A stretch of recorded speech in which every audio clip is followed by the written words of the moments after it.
When you copy an image from the internet, which is this one, and we also have a logo that we have copied from the internet.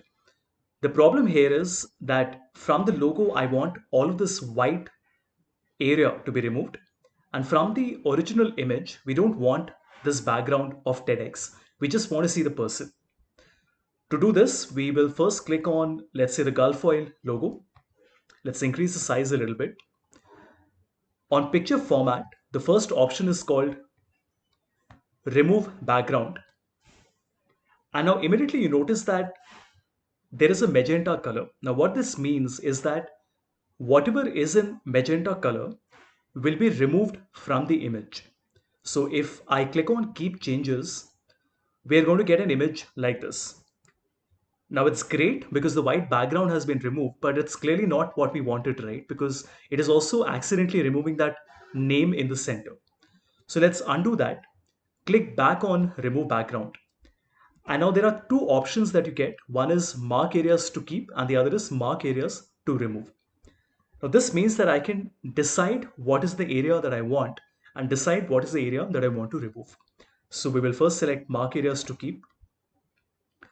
Now we don't have to trace an area. So you literally don't have to select the entire area like this. PowerPoint is smarter than that. You simply have to draw a line like this, right? And it will automatically detect and understand that this is the area that you wanted. We will draw another line. And as you can see, it has selected only this Gulf Oil logo in the center. And when I click on keep changes, it only retains that Gulf Oil logo. And now if I place my second image on top of my first one, I'm sure you would agree that nobody can say that this is not how the original image was given to us.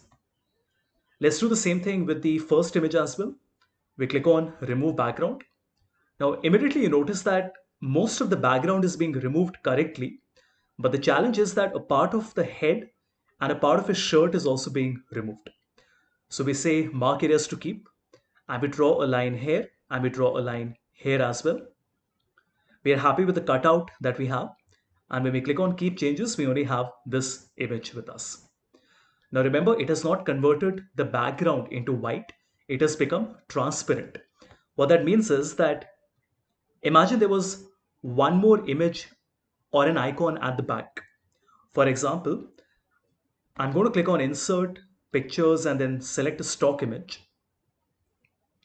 Could be anything. Let's just say we are choosing maybe a conference and I want to choose, let's say, something like this.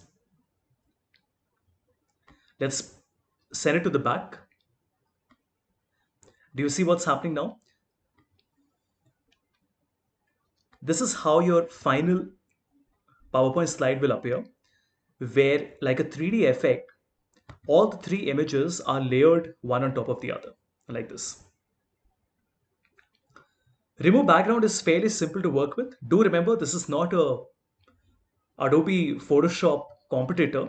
It's a simple tool. It might not really give you the 100% finesse that you're looking for, but for quick removal of backgrounds that you want to do, and as long as the image that you're working with is a high resolution image, it will work beautifully.